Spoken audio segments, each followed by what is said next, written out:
اب میں اس شخصیت کو دعوت دینے لگا ہوں، اس شخصیت کو دعوت خطاب دینے لگا ہوں جس نے رب کی توحید کی خاطر دنیائی کفر سے ٹکر لیا، جس نے میرے پیغمبر کی ناموس کی خاطر باطل سے ٹکر لیا، جس نے گمن کو گمایا، جس نے گمن کو گمایا، ہر باطل قوتوں کو مٹایا۔ میری مراد، میں ایسی شخصیت کو دعوت خطاب دینے جا رہا ہوں جو سلطان مناظرین بھی ہے، جو فخر دیوبند بھی ہے، جو فخر اشاعت بھی ہے، جو وکیل صحابہ ہے، جو وکیل اشاعت ہے۔ میں ایسی شخصیت کو دعوت خطاب دینے جا رہا ہوں۔ میری مراد ہے مولانا علامہ خضر حیات بکروی صاحب کہ وہ مائک پر تشریف لائے اور اپنی خیالات کا اظہار کرے۔ علامہ مولانا خضر حیات بکروی صاحب کہ وہ آئے مائک پہ اور اپنی اظہار واپس ضمیر کرے۔ شکریہ جی۔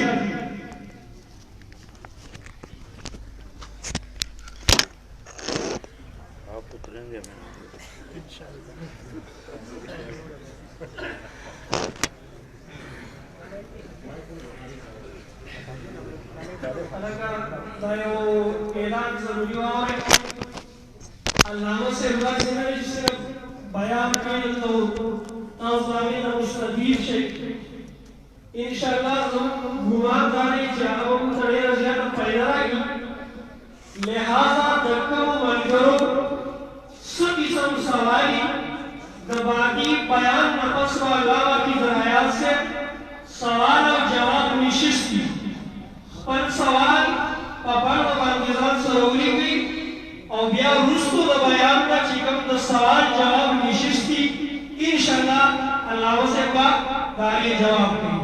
شکریہ۔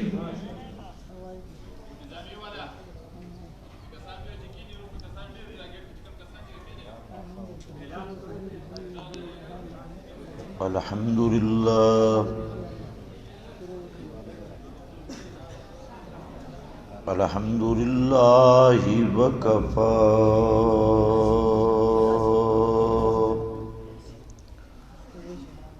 والصلاة والسلام علی سید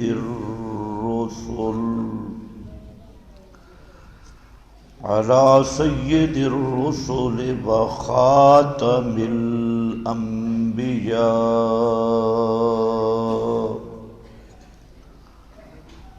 اما بعد فاعوذ باللہ من الشیطان الرجیم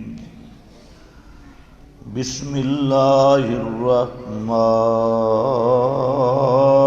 الرحیم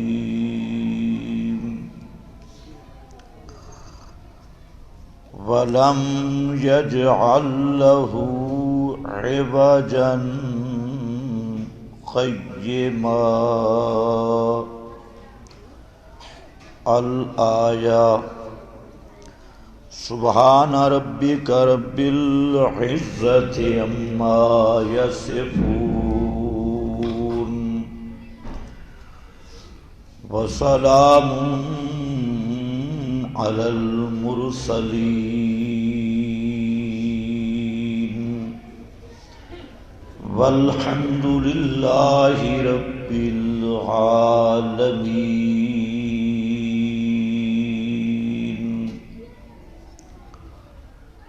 انتہائی قابل قدر معزز علماء کرام، بزرگوں اور بھائیوں، میں نے آپ حضرات کی خدمت میں سورۃ الکہف میں سے ایک مختصر سا جملہ تلاوت کیا ہے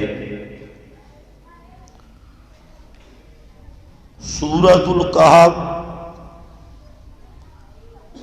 کا اصل مضمون ہے رد الشبہات، اور بعض احادیث میں اس سورت کی ایک خاصیت ذکر کی گئی کہ جو شخص سورہ کہف کا ابتدائی حصہ تلاوت کرتا ہے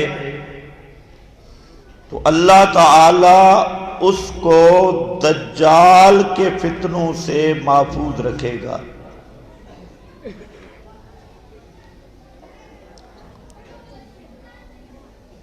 دجال کے فتنوں سے، یہ لفظ ذہن میں رکھ لو کہ سورۃ الکہف پڑھنے والا دجال کے فتنوں سے محفوظ ہو جاتا ہے۔ جو میں نے حصہ پڑھا اس میں اللہ رب العزت نے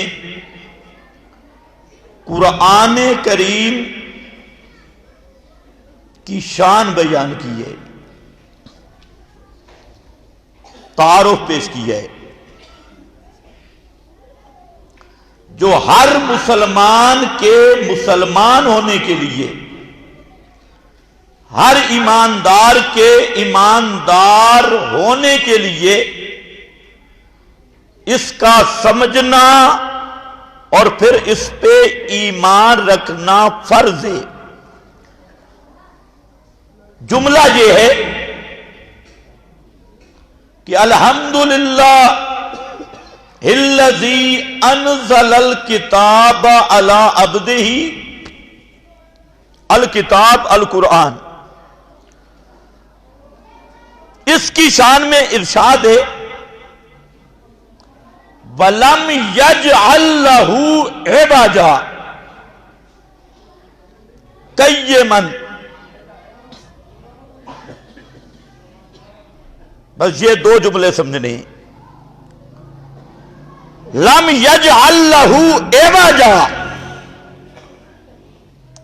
تمام صفات کارسازیہ الحمدللہ، الوہیت کے کمالات حضرت عبداللہ ابن عباس رضی اللہ تعالیٰ عنہ مانا کرتے ہیں الحمدللہ الالوہیہ، تو للہ کمالات الوہیت، مشکل کشا ہونے والا کمال، حاجت روائی والا کمال، داتا ہونے والا کمال، غوث اعظم ہونے والا کمال، اور علیم بکل شیء ہونے والا کمال، قدیر علی کل شیء ہونے والا کمال، الحمدللہ تمام صفات کارسازیہ، تمام صفات الوہیت، تمام تعریفیں جن کا تعلق الہ کے ساتھ، الوہیت کے ساتھ،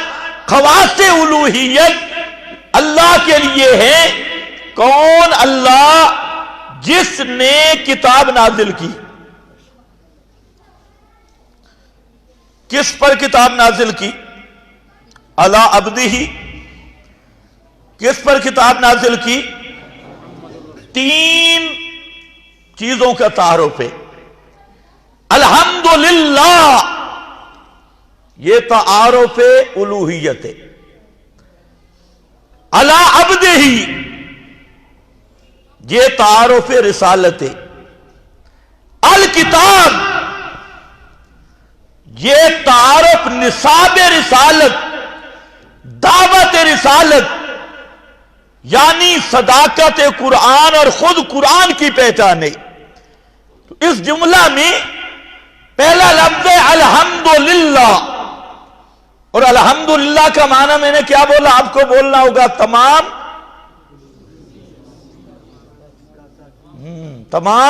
جو طالب علم بیٹھے ہو وہ بولو، تمام صفات کارسازیہ۔ الحمدللہ کا یہ معنی نہیں تمام تعریفیں اللہ کے لیے، اگر یہ مانا ہے نا تو پھر محمد کا کیا مانا ہے؟ سب سے زیادہ تعریف، پریشان ہو گئے، سب سے زیادہ تعریف کیا ہوا محمد، مقام محمود تعریف کیا ہوا، اور تم بھی تعریفیں کرتے ہو، فلاں مولوی کھاتا زیادہ ہے، یہ بھی تعریف ہے۔ ملا علی قاری نے لکھا کہ زیادہ کھانا بھی کرامت ہے، کرامات میں سے زیادہ کھانا۔ جو مولوی 10 12 13 14 15 ڈوڈے کھا لے وہ بڑا شیخ الحدیث حضرت اقدس تب بنتا ہے کہ 4 گدھوں جتنا کھائے تو وہ بنتا ہے حضرت اعظم اقدس۔ تو تعریف تو یہ بھی ہے، فلاں کا رنگ خوبصورت ہے، تعریف یہ بھی ہے، فلانا دوڑتا اچھا ہے، تعریف یہ بھی ہے، فلانا سوتا کم ہے، تعریف یہ بھی ہے، فلانا سوتا زیادہ سونا بھی کرامت ہے، نیند زیادہ کرتا ہے یہ بھی۔ اب پریشان ہو گئے ہو، 309 سال سونا کرامت ہے یا نہیں؟ لوگ کہتے ہیں کرامات کے منکر ہیں، 309 سال سونے والے، لمبا سونا یہ بھی کرامت۔ اب یہ تعریف اللہ کی بنے گی؟ کم سونے والی تعریف، تھوڑا کھانے والی تعریف، رنگ اچھا ہونے والی تعریف، جسم کم بھاری ہونے والی تعریف، یہ تعریفیں اللہ کی بنے گی؟ نہیں۔ تو پھر الحمدللہ کا کیا معنی؟ یہ حمد وہ نہیں جو ملا پڑھتا ہے مختصر معانی میں، یہ حمد وہ نہیں جو لغات میں پڑھی جاتی ہے، یہ حمد قرآنی ہے۔ اور حمد قرآنی پورا قرآن پڑھ لو، جہاں پر بھی آیا نا الحمدللہ تو وہاں صفات کارسازیہ کو ذکر کیا۔ پورا قرآن الحمدللہ الذی خلق السماوات، خلق تعارف ہے محمد مصطفیٰ کا علی عبدہ، اس میں شان بھی ہے، اس میں حقیقت کا بیان بھی ہے، عبد کی اضافت ضمیر کی طرف یہ تشریفی ہے۔ عبدہ کس کا بندہ؟ کس کا بندہ؟ کس کا بندہ؟ اس میں اضافت تشریف والی، تم بھی کہتے ہو میں فلاں کا نوکر ہوں، فلاں سردار کا نوکر، فلاں چودھری کا نوکر، فلاں خان کا نوکر، فلانے بندے کا، فلاں کا شاگرد، فلاں کا شاگرد، یہ تیری نسبتیں ہوتی ہیں۔ مضاف شرف حاصل کرتا ہے مضاف الیہ سے، تو ہی یہ مضاف الیہ عبد کی اضافت، تو تشریف کیا ملی؟ عبد ہی علی عبد ہی، اپنے بندے پر۔ تو محمد مصطفیٰ صلی اللہ علیہ وسلم کا جب اضافت ہوگی اللہ کی طرف تو تمام صفات کمالات عبدیت، تمام تعریفات عبدیت کا مجمع ہے محمد مصطفیٰ، تمام کمالات عبدیت وہ محمد عربی صلی اللہ علیہ وسلم کے اندر علی عبدہ، جو بھی کمال عبدیت کا ہو سکتا ہے، جو بھی شان عبدیت کی ہو سکتی ہے، جو بھی صفت عبدیت کی ہو سکتی ہے، جو بھی تعریف عبدیت کی ہو سکتی ہے، وہ ساری تعریفیں جمع ہیں محمد مصطفیٰ میں صلی اللہ علیہ وسلم۔ لیکن ہے کون سے کمالات؟ عبدیت والے۔ اور اللہ کے کمالات کون سے ہیں؟ الوہیت والے۔ رب کی کمالات الوہیت والے، محمد مصطفیٰ کے کمالات عبدیت والے۔ وہ الہ ہے، یہ عبد ہے، وہ معبود ہے، یہ عبد ہے۔ یہ فرق رکھنا ضروری ہے۔ اور اسی وجہ سے اللہ رب العزت نے جہاں محمد مصطفیٰ کی شان کو بیان کیا، مقام کو بیان کیا، عظمت کو بیان کیا، رفعت کو بیان کیا، اور آپ کے کمالات کو بیان کیا، تو لفظ عبد کے ساتھ بیان کیا۔ کیوں؟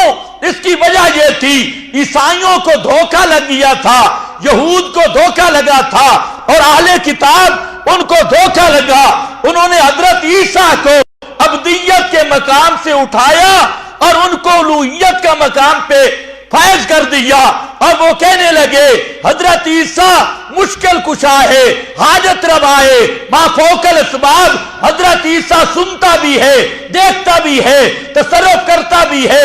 انہوں نے عیسیٰ کو الہ بنایا۔ اللہ رب العزت نے اس امت کے لیے یہ تعلیم دی کہ محمد مصطفیٰ صلی اللہ علیہ وسلم کا تعارف اگر ہے اور محمد مصطفیٰ کی پہچان، تو اس کا عنوان رکھا عبدیت محمد مصطفیٰ۔ اسی سے لوگوں کو دھوکہ لگ گیا۔ جب عبدیت بیان ہوتی ہے تو لوگ کہتے ہیں بے ادبی ہے، جب محمد مصطفیٰ کی عبدیت بیان ہو لوگ کہتے ہیں بڑے گستاخ ہیں، بڑے بے ادب ہیں۔ اور یہ فرق خود قرآن نے رکھا، جہاں پر بھی رفعت محمد مصطفیٰ کا مقام آیا وہاں پر آپ کی عبدیت کا بیان آیا۔ پورے قرآن کو پڑھ لو، علی عبدہ، اپنے بندہ پر۔ یہاں ایک حدیث کا ٹکڑا لانا چاہتا ہوں جہاں پر بھی لوگوں کو دھوکہ لگا۔ پیغمبر کا بیان، پیغمبر کی حدیث، یہ قرآن کا بیان ہے۔ سنے ہو میری بات، وقت بڑا کم ہے، تقریر میں نے 3 گھنٹے کرنی ہے، 3 گھنٹے، کیونکہ میں بیان کچھ اور کرنا چاہتا تھا، آیت یہ نکل آئی۔ تو حدیث پیغمبر کریم صلی اللہ علیہ وسلم کی، جو میرے نبی کی حدیث ہے، آپ کا فرمان ہے، وہ قرآن کا بیان ہے۔ بولو، وہ قرآن کا، وہ قرآن کا، وہ قرآن کی تفسیر ہے، قرآن کا بیان ہے۔ اب یہ نقطہ ہمارے اہل حدیث بھائیوں کو سمجھ نہیں آیا۔ اگر کوئی بیٹھو، خدا کے لیے غصہ نہ کرنا، یہ انہوں نے روایات کو قرآن پہ حاکم بنایا اور ان کا ایمان اسی پہ ہے۔ وَبِهِ قَالَ حَدَّثَنَا فُلَانٌ، اب وَبِهِ قَالَ حَدَّثَنَا فُلَانٌ رافضی ہو، فلاں خارجی ہو، فلاں ناصبی ہو، فلاں بدعتی ہو، فلاں کوئی قدری ہو، فلاں کوئی اور کس قسم کا فلاں ہو، فلاں کا نہیں پتا، اس سے ایمان ضائع ہو جائے گا۔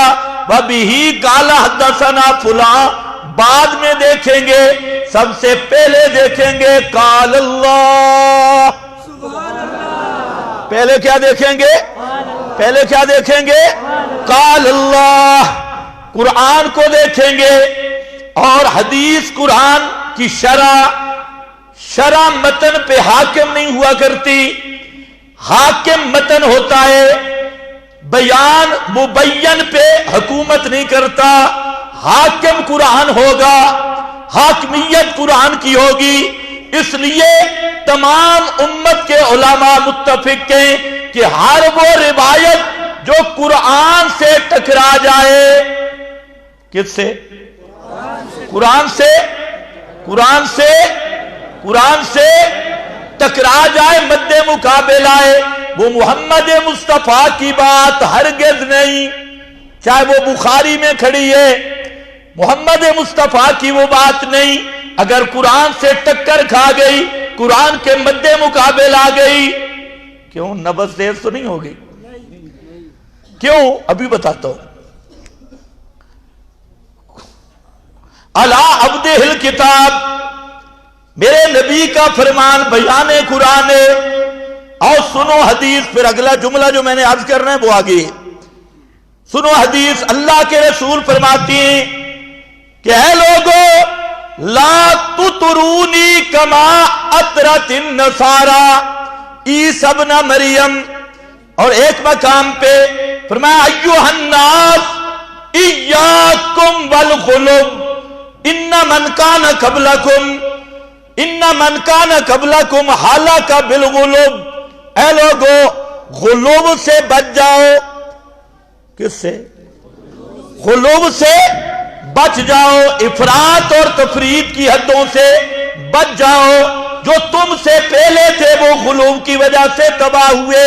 اور پھر وضاحت کی کہ لا تطرونی کما اطرت النصارى عیسی ابن مریم، مجھے اس طرح حد سے نہ بڑھانا۔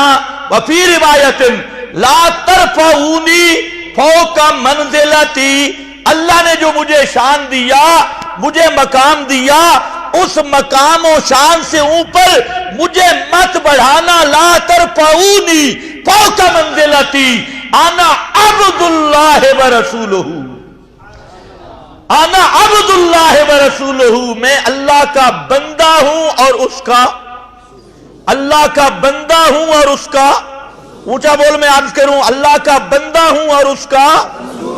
تو محمد مصطفیٰ کی سب سے بڑی پہچان کیا ہے؟ عبدن، اشہد ان محمدن عبدہ و رسولہ، عبدیت پہلے رسالت بعد میں، یہی ترتیب قرآن میں ہے۔ ان کنتم فی ریب مما نزلنا علی، قرآن پاک کے شان نزول یہ شان محمد مصطفیٰ ہے، قرآن کا آنا یہ عظمت محمد مصطفیٰ ہے، کیونکہ قرآن برہان نبوت ہے، نبوت مصطفیٰ کی سب سے بڑا معجزہ ہے، سب سے بڑا شان۔ علی عبدنا، معراج میرے نبی کا سب سے بڑا شان ہے، اس میں سبحان الذی اسریٰ بعبدہ تبارک الذی نزل الفرقان علی عبدہ الحمدللہ الذی انزل الکتاب علی عبدہ، یہ ہے عبدیت کا مقام۔ اور اسی سے لوگوں کو دھوکہ لگا، جب عبدیت کا عقیدہ نکلا تو اب انہوں نے کیا کہنا شروع کیا؟ موت کا لفظ نبی کے لیے بے ادبی ہے۔ توجہ ہے نا؟ اصل عقیدہ عبدیت کو چھوڑا، ورنہ پورا قرآن دیکھ لو، موت کا لفظ الہ کی شان کے خلاف ہے۔ کس کی شان کے خلاف ہے؟ کس کی شان کے خلاف ہے؟ عبدیت کی شان کے خلاف نہیں ہے۔ اسی سے تجھے للڑ کو دھوکہ لگا، بدعتی کو دھوکہ لگا، اور کہنا شروع کر دیا مماتی مماتی مماتی مماتی، اور اس سے پوچھو انسان کا بچہ بن۔ یہ موت کے لیے بے ادبی، عبد کے لیے بے ادبی نہیں ہے۔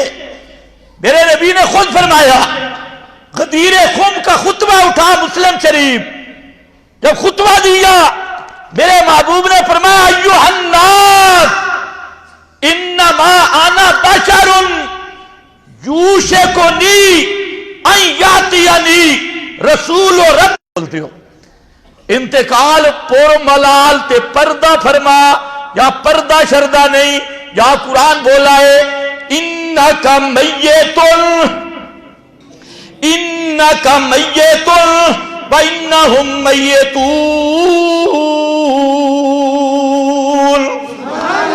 انکا میتن وانہم میتون، کیا میت بول میتون، یہ پردہ فرما گئے۔ میتون کا کیا معنی ہے؟ اے میرے پیغمبر انکا وانہم فی اعداد الموتى، انکا وانہم فی اعداد الموتى، آپ پہ بھی موت آنے والی ہے، اور موت کے بعد محمد مصطفیٰ بھی الموتى کا فرد بن جائیں گے۔ فی اعداد الموتى، سب مفسرین نے لکھا جب محمد مصطفیٰ پہ موت آئے گی الموتى کا کیا بن جائیں گے؟ بولو الموتى کا فرد بنیں گے۔ فی اعداد الموتى، آپ بھی الموتى کا فرد بن جائیں گے۔